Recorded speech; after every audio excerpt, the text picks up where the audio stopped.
Hi, I'm Malcolm Roberts, and as Chairman of the Senate Select Inquiry into Lending to Primary Production Customers, I'm very proud of the effort we made in the Senate to bring in the Royal Commission. We forced the government's hands. After months, years of stalling, we pushed the government into having a Royal Commission into the financial services sector. The corruption we exposed with our inquiry, the fraud, the deceit, the pressure, the enormous power of the banks was laid bare when I asked questions of bank executives and the Australian Banking Association in Sydney. And then further, when we examined, Senator Hanson and I examined the receivers and insolvency practitioners. They actually admitted that there is an inherent conflict of interest between the way the banks operate and the insolvency practitioners operate. And yet they were excluded from the terms of reference of the Royal Commission. Nonetheless, we learned a lot from the Royal Commission. It vindicated what we found: massive corruption, criminal activities, enormous pressure, failures of businesses that should not have failed, families broken up, suicides. The Hayne Royal Commission report shows faults and failures in three areas: industry regulators, financial institutions, and financial executives.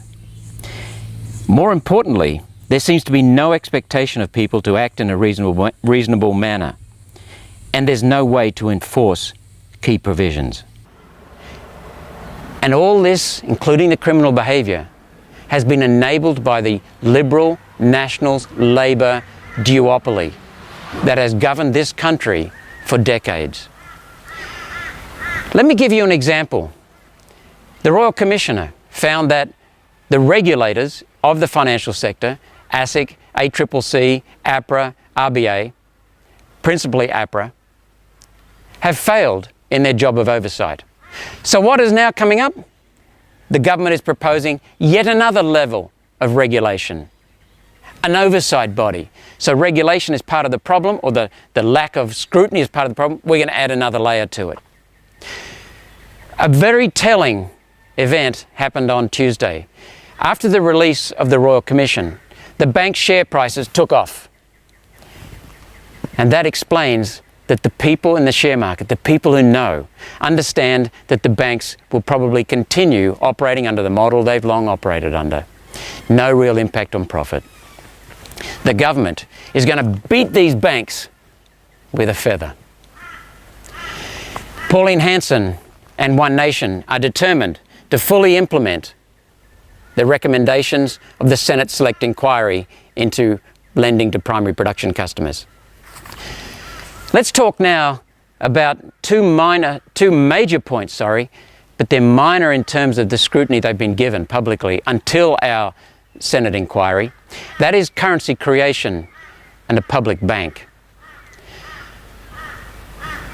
As the leader of the Senate Select Inquiry, my office staff and also Senator Hanson's office staff went out into the bush. Then I followed them and we interviewed farmers. We got the best stories. We helped them to make their presentations and their inquiry submissions, written and verbal. We helped them to be powerful in the inquiries held around the country.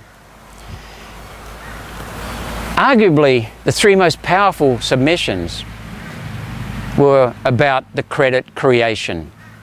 The first, and I'll put these links below this video, the first, and it's a wonderful submission, is by Pat Cusack, a forensic engineer.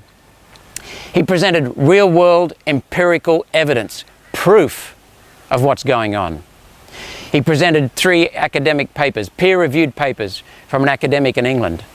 He presented a German real-world evidence, and he presented a report from the Bank of England.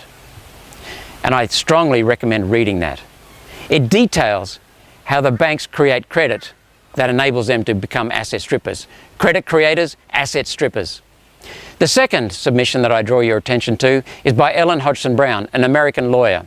She details the work of credit creation again and the Federal Reserve Bank, and she raises the Commonwealth Bank and how successful it was. And the third submission was by Liberty Works. And that submission presented in detail some of the work of the wonderful economist Murray Rothbard and he goes into asset and into credit creation. These findings that banks create credit have been confirmed by central banks for many years. The United States of America, the Federal Reserve Bank, has discussed this for many years, as has the Bank of England in Britain. Germany's Deutsche Bundesbank, the central bank, has discussed this publicly. Norway's Norges Bank has discussed it. Sweden's Sveriges Riksbank has discussed it. And late last year, Australia's Reserve Bank of Australia admitted it. Basically, what's happening is that the banks are lending liabilities. Lending liability. That's not on. It's accounting fraud. And while ever that is in place, the banks will have enormous power. That needs to be managed properly. There's nothing wrong with the basic system. It's just the way the accounting is done and the interest that comes from it. That is the problem. Secondly, the Commonwealth Bank. We need the original Commonwealth Bank. It was formed by the Fisher Labor government in 1911-12. And then it continued highly successfully, took us through the First World War with no debt. It enabled massive development of our infrastructure in the early days of our country, development of industry. And then its first governor, Denison Miller, who did a marvelous job, suddenly, unexpectedly died in 1923. And ever since then, it was gradually eroded, so it lost its power, and poor Keating flogged off what was left of it during his term as Prime Minister. The Commonwealth Bank is now just another private bank, one of the den of vipers that manipulates power and finances in this country. We need to get back to have a look at the basics of this financial services sector, not touched on by the Royal Commission. And we need to do something about it. Why the hell did we jail for 12 months an Aboriginal boy who stole a packet of hamburger buns and another boy who was in receipt of a stolen chocolate frog? These are minor petty thefts. Yet at the same time, we fail to address the corporate criminals who steal the livelihoods, savings and futures of everyday Australians right across our country. The punishment in our society's justice system does not fit the crime.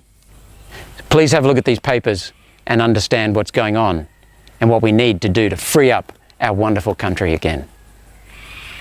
Thank you.